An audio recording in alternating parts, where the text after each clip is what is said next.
Los liberales contra los conservadores. Con la consumación de la independencia y el fin del imperio de Iturbide, comienza para México un nuevo periodo de gestación de su identidad política con el lento surgimiento de un nuevo Estado nacional, que sustituiría al viejo Estado colonial. En este periodo, conocido como del México independiente, se enfrentarían dos grupos políticos antagónicos, con proyectos de nación y de gobierno distintos, los liberales contra los conservadores. Las luchas contra estos dos grupos políticos acarrearon grandes pérdidas para la nación. Una de las principales consecuencias ocurrió en 1847, ya que el país sufrió la invasión de los Estados Unidos, en la cual México perdió más de la mitad de su territorio, cediendo Nuevo México y la Alta California a cambio de 15 millones de pesos.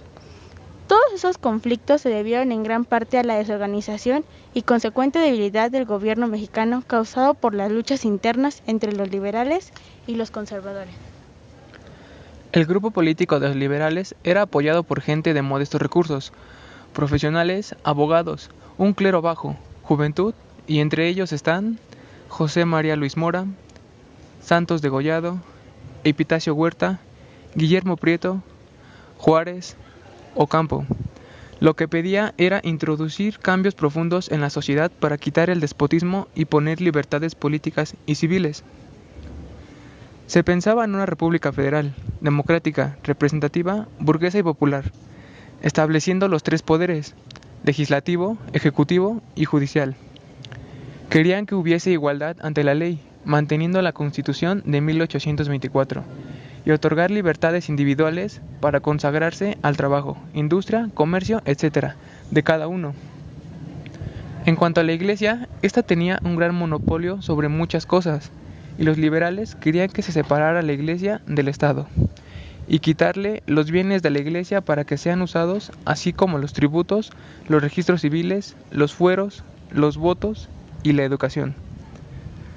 Estos grupos políticos, en pugna por el poder y por imponer la supremacía de su proyecto de nación, buscaban la prosperidad del país. Por otro lado, los conservadores estaban apoyados por gente rica, por el ejército, terratenientes, etc., como por ejemplo Lucas Alamán, que fue el fundador de este grupo. Su principal objetivo era continuar con el antiguo régimen y orden social español, basado en privilegios en prejuicio de otros.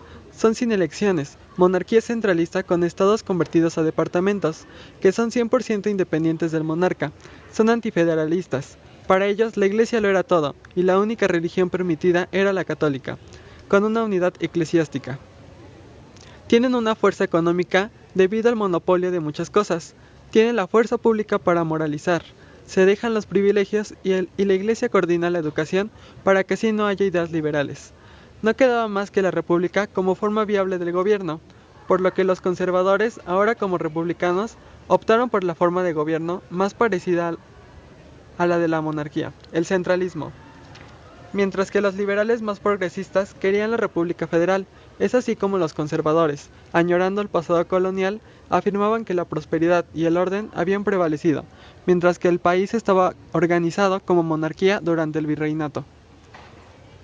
Y el imperio de Iturbide, culpando a los liberales del desorden que imperaba en el país, afirmando que estos, al adoptar ideologías extranjeras, como el liberalismo y el federalismo, habían renunciado a su pasado, conducido el país al caos. En el terreno económico, podemos afirmar que los conservadores se iniciaban por la adopción de una política mercantilista y profesionista, esta donde el Estado debería intervenir activamente la economía, considerando que la riqueza se generaba en la circulación de las mercancías de acumulación de metales preciosos como oro y plata. Por su parte, los liberales tendían preferentemente hacia una política económica liberal o de libre campismo que supone la intervención del Estado en la economía y por lo tanto la libertad de industria, comercio y demás actividades económicas. Según esta teoría, el papel del Estado se reduce a la protección de la propiedad privada, del orden interno de la corteza contra amenazas externas. Sin embargo, es importante aclarar que en realidad ninguna de estas teorías económicas se intentó aplicar de una forma pura. Más bien se dio una situación mixta que permitía su desarrollo, pero que a su vez la protegería de la economía exterior.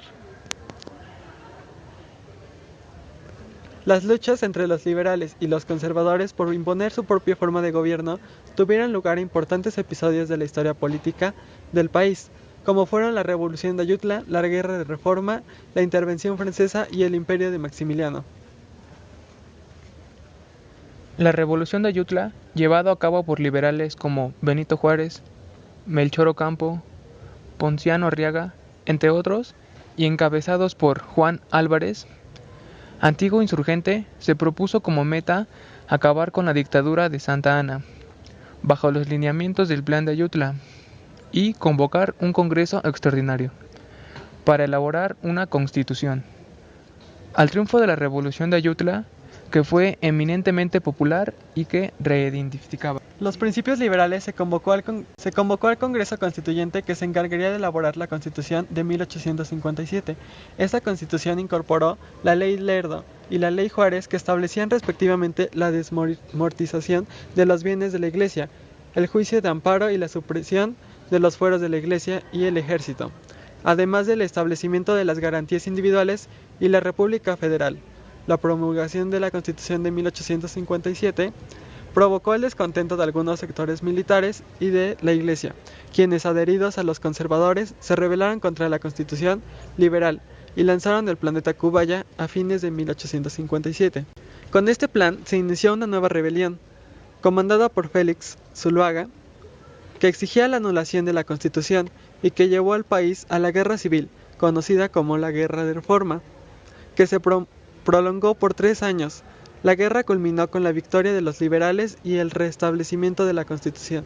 Aunque existieron nuevos problemas para el país, el principal problema que enfrentaron los liberadores para restablecer la República fue la intervención francesa de 1862.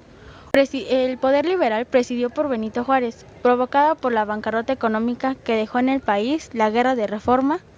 El gobierno mexicano decretó la moratoria de la deuda externa. A pesar de las circunstancias adversas, el pueblo y los liberales desarrollaron una lucha constante, siempre en ascenso, en la que en 1867 puso fin al Segundo Imperio Mexicano, fusilando a Maximiliano y a sus 2 generales principales, Miramón y Mejía, en el Cerro de las Campanas en Querétaro.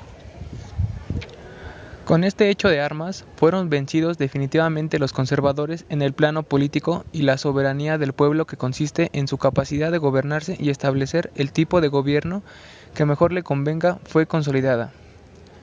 De esta forma, en México, se restableció de manera permanente la República Federal, conquistada después de largos años de lucha entre liberales y conservadores, que daría lugar en un futuro próximo a un nuevo periodo de la vida en México, conocidos como el Porfiriato, liberales contra conservadores.